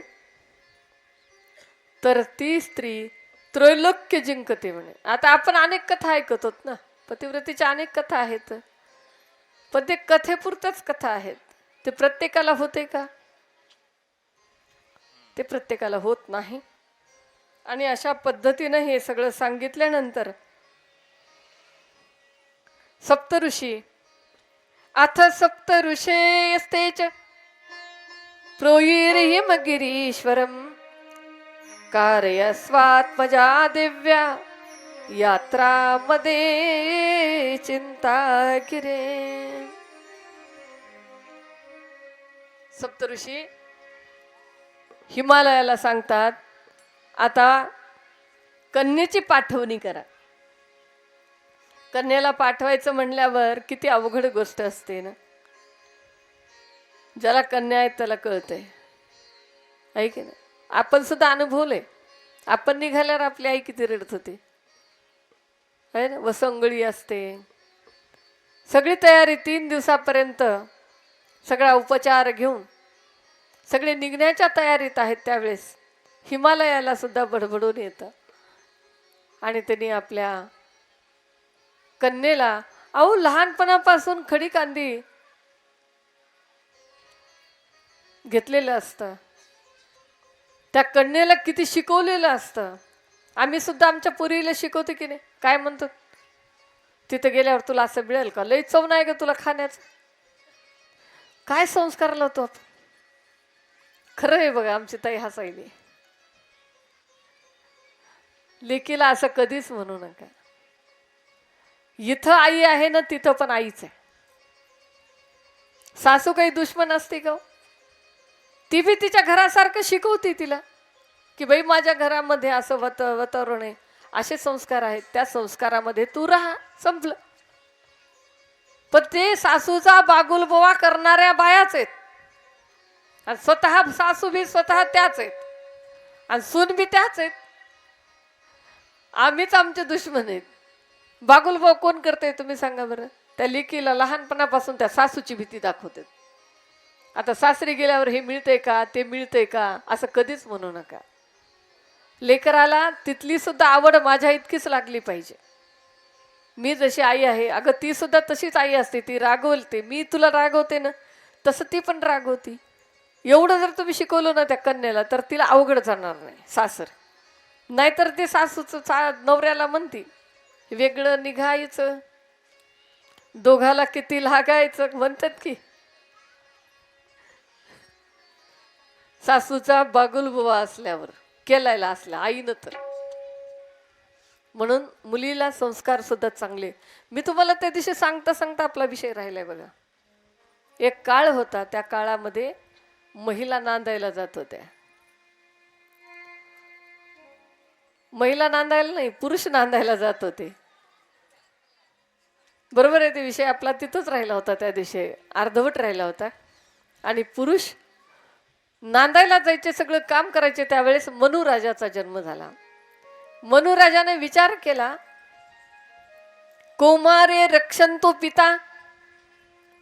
कुमार वयामध्ये या मुलीचं रक्षण तिचा पिता करतो. बारीकीनं बघितलं सगळं विश्व कसं चाललंय, काय चाललंय. यौवने रक्षंती भ्राता. यौवनामध्ये त्या स्त्रीला आपला पती सांभाळतो. आणि वाधारके रक्षंती पुत्र. वाधारके आल्यानंतर, म्हातारपण आल्यानंतर पुत्र सांभाळतो. हिचं काय काम आहे म्हणले ह्याच्यामध्ये लुडबुड करायची व्यवहारात. आणि व्यवहारापासून हिला लांब केलं, लांब केलं. चूल आणि मूल एवढंच चालू केलं. पुन्हा आमची सावित्री जन्माला आली. सावित्री सारख्या कन्या जन्मतात आणि पुन्हा डॉक्टर होतात स्वतः, आणि आपल्याला शिकवतात. आहे की नाही? प्रागवेदिक काळामध्ये भगवान शिवानं माता पार्वतीला अर्धांग दिलं. स्वतःच्या मांडीवर बसून घेतलेलं आपण चित्र सुद्धा पाहतो. त्यावेळेस 50% आरक्षण होतं, पण आता आम्हाला 50% झाले. आधी 35च होतं. किती दिवस आधी तर काहीच नव्हतं. त्याच्यानंतर 35% झालं ना, आता 50%. आज बरोबरीच आहेत बरं का. आपण कुठंच हम किसीशी कम नाही. सरपंचापासून राष्ट्रपतीपर्यंत आज महिला आहे. आपण संतांच्या विषयात जर पाहिलं, आमची अक्का महादेवी तेजस्वी, झाशीची राणी, काय तेज होतो. तर राजानं पाहावं, 6 वर्षाच्या चिमुकलीसोबत लग्न केलं. तिचं ते तेज पाहून की ह्या राज्याला सांभाळू शकते. गार्गी सारख्या साध्वी होऊन गेल्या.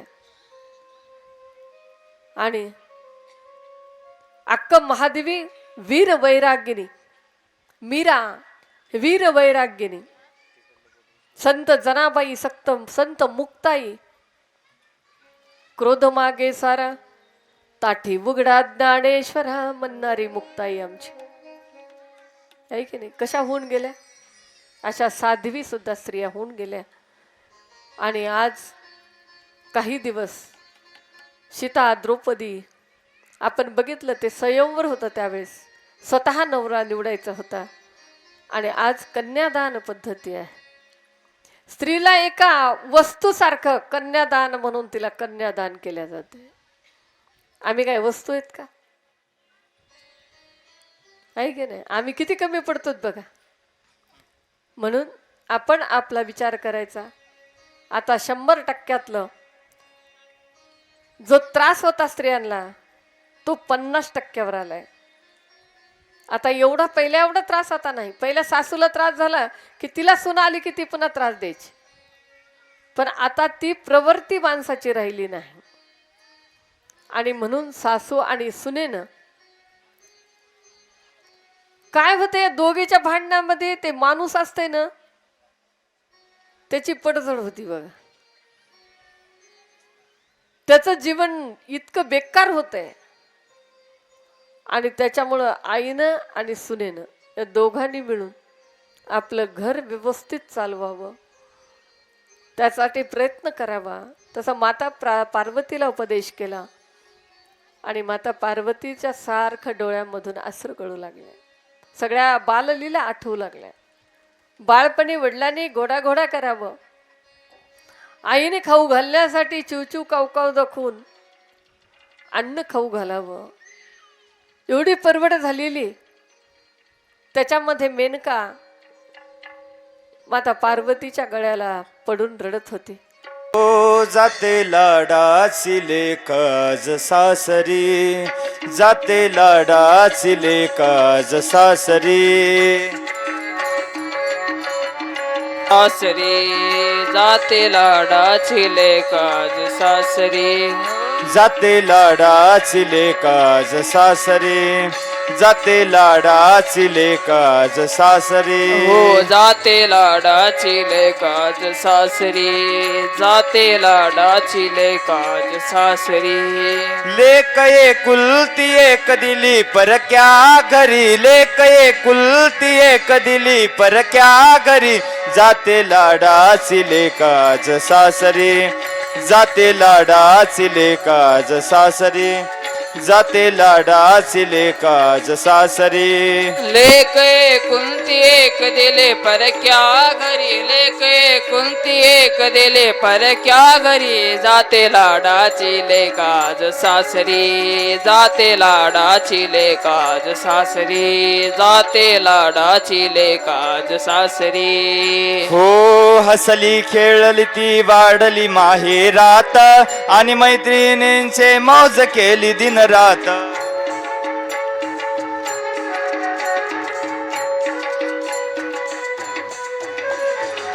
केल्या खोड्या इथे अनहुडपणाही केला, वाट पोरीला आज बालपण आठवला. किती आनंदान वाढली आजवरी, किती आनंदान वाढली आजवरी. जाते लाडाची लेकाज सासरी, जाते लाडाची लेकाज सासरी, जाते लाडाची लेकाज सासरी. हो जाते लाडाची लेकाज सासरी, जाते लाडाची लेकाज सासरी, जाते लाडाची लेकाज सासरी. हो लेक एकुलती एक दिली परक्या घरी, लेक एकुलती एक दिली परक्या घरी. जाते लाडाची लेक आज सासरी, जाते लाडाची लेक आज सासरी, जाते लाडाची लेक आज सासरी. लेक कुंती एक दिले परक्या घरी, लेक कुंती एक दिले परक्या घरी. जाते लाडाची लेकाज सासरी, जाते लाडाची लेकाज सासरी, जाते लाडाची लेकाज सासरी. हो लाड नवसाची लेक वाढली मोठी झाली, प्रेमे गंगेत इथे साज सकाळी नाली. लाड नवसाची लेक वाढली मोठी झाली, प्रेम गंगेत इथे सांज सकाळी नाली. निरोप घेते लेक पडते पित्याच्या पाया, जाते सोडून आज आईची वेडी माया. निरोप घेते लेक पडते पित्याच्या पाया, जाते सोडून आज आईची वेडी माया. दोन्ही डोळ्यामधून डाळीते अश्रुसरी, दोन्ही डोळ्यामधून डाळीते अश्रुसरी. जाते लाडाची लेक आज सासरी, जाते लाडाची लेक आज सासरी, जाते लाडाची लेक आज सासरी. हो लेक एकुलती एक दिली परक्या घरी, लेक एकुलती एक दिली परक्या घरी. जाते लाडाची लेक आज सासरी, जाते लाडाची लेक आज सासरी, जाते लाडाची लेक आज सासरी.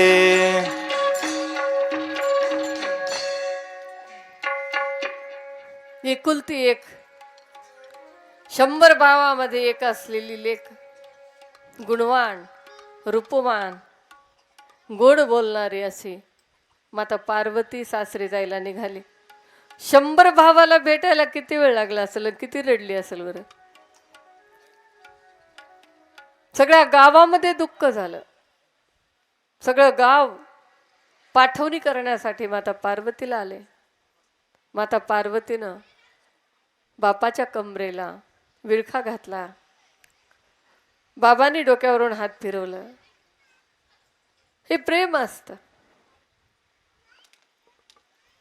आणि आईने सांगितलं, बाळा नीट राहा, कारण तुला सासू नाही, कुणी नाही.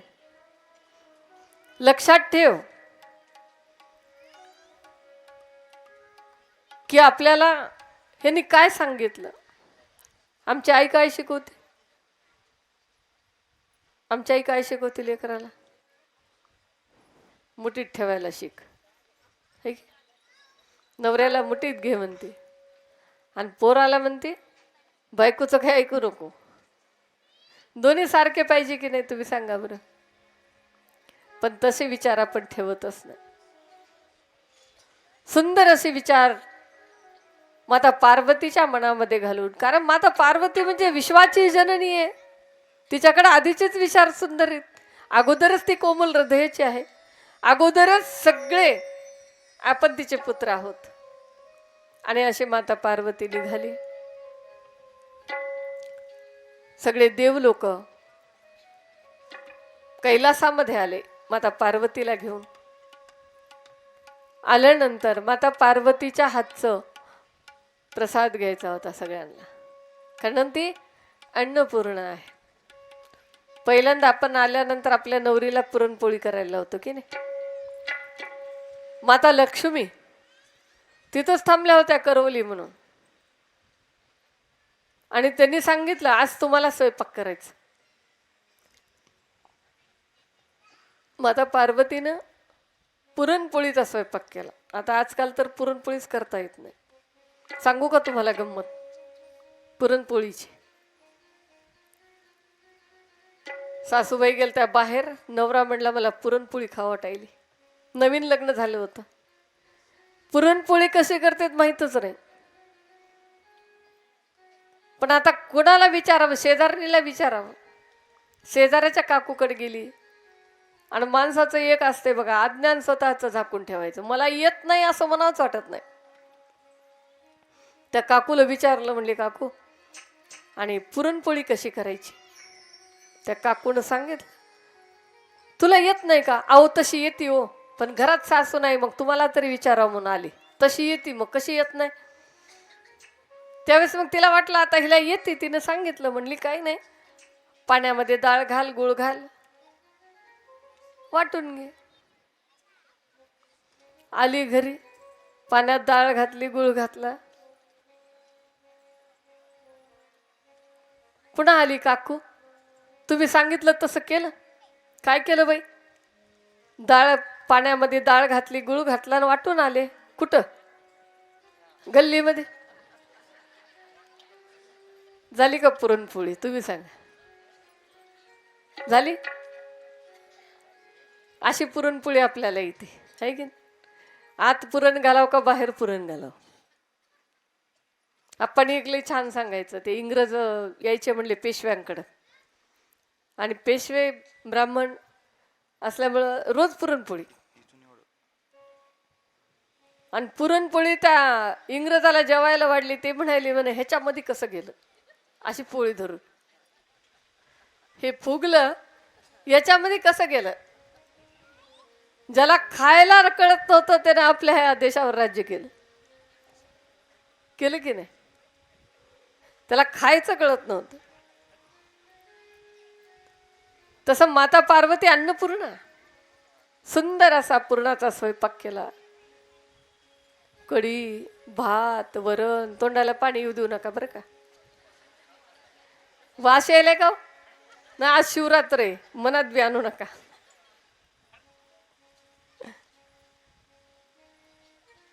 आणि असा सुंदर स्वयंपाक, भजे, आमटी, कोशिंबीर, भाजी, पापड, सगळे पदार्थ करून सगळ्यांना वाढलं. सगळे तृप्त झाले आणि जेथे आपल्या आपल्या घरी निघून गेले.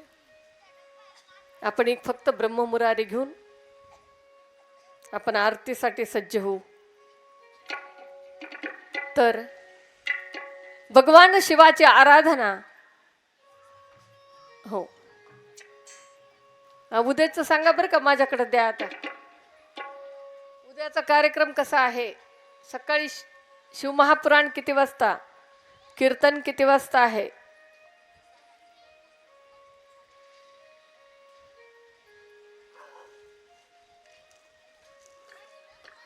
माता पार्वती, जे ऋषी मुनी सूर असुर ज्यांनी या लिंगाची पूजा केली, अशा परब्रह्म स्वरूपाची पत्नी झाली होती. आणि त्या परब्रह्म स्वरूपाची पूजा करताना आपल्याला माहिती आहे, ते पूजा केल्यानंतर काय काय कुणाकुणाला मिळालं. ब्रह्म मुरारी सुराचित लिंग निर्मल मुरारी सुरार्चितलिङ्गं निर्मल भासित शोभितलिङ्गं जन्मज दुःख विनाशकलिङ्गं तत्प्रणमामि सदा शिवलिङ्गम्. ॐ नमः शिवाय, ॐ नमः शिवाय. काय सांगतात त्या अष्टकामध्ये? हे शिवाष्टक, लिंग अष्टक, बिल्व अष्टक.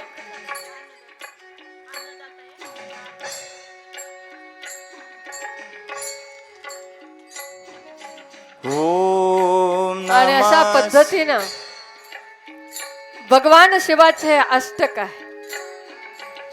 प्रत्येकाला ही पाठांतर असावं. ब्रह्म मुरारी सुराचित लिंगम. ब्रह्म मुरारी म्हणजे भगवान विष्णू, सुराचित लिंगम सूर म्हणजे देव, निर्मल भसित सुशोभित लिंगम. स्वतःच अंतःकरण निर्मल करण्यासाठी त्या भगवान शिवाची पूजा ज्यांनी केली, ते आपला वरचा मल काढून टाकायचा असल्यावर आपण शरीराला साबण लावतो, पण आपलं अंतःकरण जर धुवायचं असेल तर ते साबण लावता येतो का? म्हणून त्या इष्टलिंगाची पूजा सांगतात. देव हो देव मुनी प्रवरार्चितलिङ्गं कामदहन करुणाकरलिङ्गं रावण दर्प विनाशकलिङ्गं तत्प्रणमामि सदा शिवलिङ्गम्. देवमुनी, देवमुनी सर्वांनी त्या इष्टलिंगाची पूजा केली. जसा ब्रह्मदेव देव भगवान विष्णू यांचा मल स्वच्छ झाला, तसंच रावणाचा दर्प म्हणजे अहंकार, हा अहंकार सुद्धा भगवान शिवानं कमी केला. आणि तो कसा केला आपल्याला माहित आहे. ज्यावेळेस आत्मलिंग मागण्यासाठी भगवान शिवाकडं रावण गेले, त्यावेळेस आत्मलिंग तर दिला, पण त्यांची नजर माता पार्वतीवर पडली आणि आपल्या खांद्यावर माता पार्वतीला घेऊन तो निघाला. किती भोळा असेल तो भगवान शिव, की ज्यानं आपली पत्नी सुद्धा देऊन टाकली आणि ती पत्नी खांद्यावर घेऊन चालत होता. त्यावेळेस बाकीचे लोक हसत होते, कारण माता पार्वतीने कुरूप रूप घेतलं होतं. ती त्याच्यासोबत कशी जाईल? काय झालं हसायला? म्हणले तू त्या खांद्यावर जी घेतली ना ती कुरूप बाई आहे म्हणले. बघितलं, पटकन उतरीला खाली आणि तो लिंग घेऊन निघाले असताना गणपती बाप्पाला सगळ्या देवलोकांनी विनंती केली आणि गणपती बाप्पानं गुराख्याचं रूप घेऊन रावणाकडे आला. त्यावेळेस लघुशंका रावणाला लागली आणि रावणाने गणपतीच्या हातामध्ये ते लिंग, गणपती बाप्पा घेतच नव्हते लिंग, मी घेणार नाही म्हणले, तू लवकर यावं लागेल. त्यावेळेस लवकर येतो म्हणून त्याच्या हातामध्ये लिंग दिला आणि गेले. इकडे हिची लघुशंका संपतच नाही आहे आणि गणपती बाप्पा 1 2 3 म्हणले आणि लिंग खाली ठेवून दिलं. रावणाची लघुशंका संपली. पळत आले लिंगाला हलवायले तर लिंग हलत नव्हता. कारण भगवान शिवानं अगोदरच सांगितलं होतं जमिनीवर जर लिंग ठेवला तर तो पुन्हा हलणार नाही. आणि तो लिंग जमिनीवर ठेवला, तो हल्ला नाही. अशा प्रकारे आणि तिथं प्रगट होऊन महादेवाने सांगितलं ज्यावेळेस तू माझी आराधना ह्या लिंगापाशी येऊन करशील त्यावेळेस मी तुला दर्शन देईन. आणि तो म्हणजे वैजनाथ, परळी वैजनाथ नाही.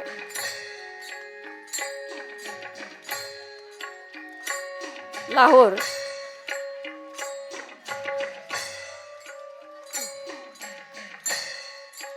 वैजनाथ आहेत अजून एक दुसरे, आम्ही जाऊन आलो.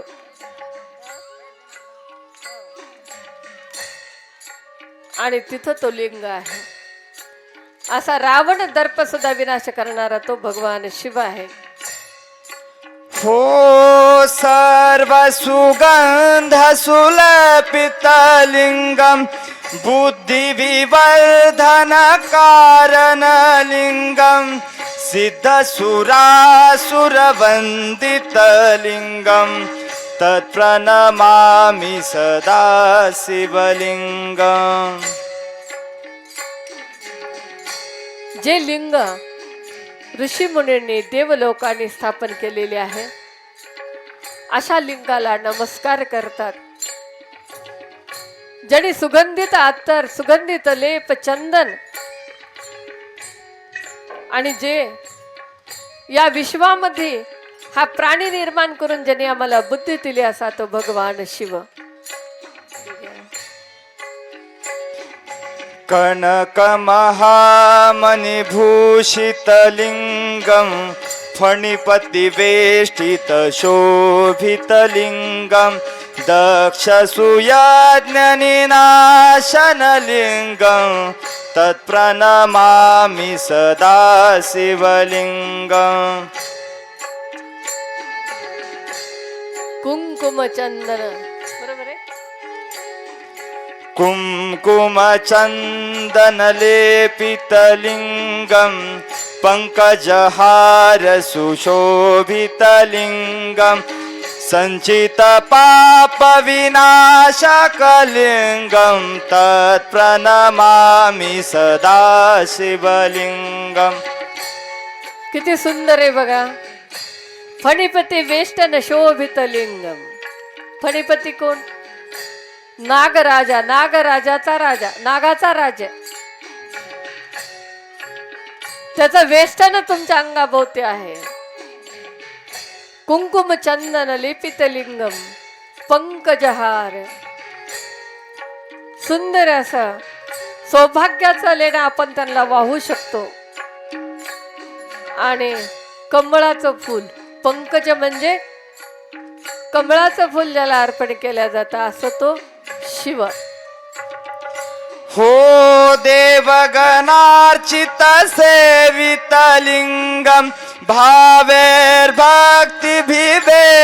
च लिंगम दिनकर कोटि प्रभाकर लिंगम तत्प्रणमामि सदा शिवलिंगम. कुंकुम चंदनाने कमळाच्या फुलाने सजलेला तो लिंग. आणि अशा लिंगाची भगवान विष्णूनं कमळाच्या फुलानं 1000 कमळाच्या फुलानं त्या महादेवाची पूजा केली. आणि म्हणून त्यांना वैकुंठचं राज्य प्राप्त झालं. हो अष्टदलो परिवेष्टित लिंगम सर्वसमुद्भव कारण लिंगम अष्टदरिद्र विनाशक लिंगम तत्प्रणमामि सदा शिवलिंगम. अष्टदल कमळानं जो महादेव सुशोभित झालेला आहे, सुंदर असा दिसत आहे, अशा महादेवाला आम्ही वंदना करतो. जो आमचे दुःख आणि दारिद्र्य कष्ट अष्टदरिद्र विनाशक लिंगम. 8 प्रकारचं जे दारिद्र्य आहे तो नष्ट करणारा म्हणजे तो भगवान शिव आहे. हो सुरगुरु सुरवर पूजित लिंगम सुरवन पुष्प समर्चित लिंगम परात् परं परमात्मकलिंगम तत्प्रणमामि सदा शिवलिंगम.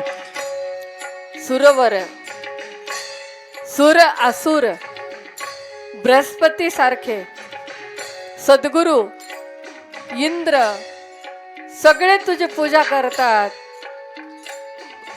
आणि अशा त्या लिंगाला माझा साष्टांग प्रणाम करतात. आणि हे जे अष्टक आहे लिंगाष्टक हे आपण रोज म्हणलं पाहिजे. आणि अशा प्रकारचं अष्टक म्हणून माता पार्वती भगवान शिवाची रोज आराधना करत होत्या. आता उद्याचा भाग आपण राहिलेला उद्या सकाळी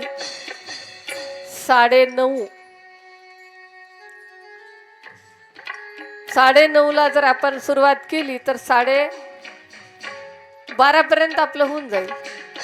आरती सांगतेसाठी आपण सर्वांनी हजर राहिलं पाहिजे. बघा तुम्हाला सांगू का गंमत, महिनाभर शाळेत नाही गेलं तर चालतंय पण पगाराच्या दिवशी जावं लागतं. उद्या सगळ्यांना पगार मिळण्याची वेळ आहे आणि ती जर चुकवली तर मग काही खरं नाही. 6 दिवस ऐकलेलं उद्या आपल्याला त्याचा सार 9:30 वाजता. उद्याचे दिवस पटपट उठा, जरा सकाळी पहाटे 4ला उठा. पण तुम्ही 10लाही उठत असाल मला माहिती नाही, पण उद्याचे दिवस मात्र 4ला 5ला उठून घरातली कामं आवरून एवढा सुंदर असा थाटमाट आणि हे शिवकथेचं गायन आपल्या सानिध्यामध्ये होत आहे. आणि आपण सर्वांनीच ऐकण्यासाठी साथ दिली, ते करण्यासाठी साथ दिली. आमच्या गायक लोकांनी आम्हाला सुंदर अशी साथ दिली आणि हा गुरुमौलींचा वाकप्रसाद आम्ही तुमच्यापर्यंत पोहोचवण्याचा प्रयत्न केलेली सेवा गुरुमौलींच्या आणि तुम्हा सर्व सद्भक्तांच्या चरणी समर्पित करून सेवेला विराम. लिंगाष्ट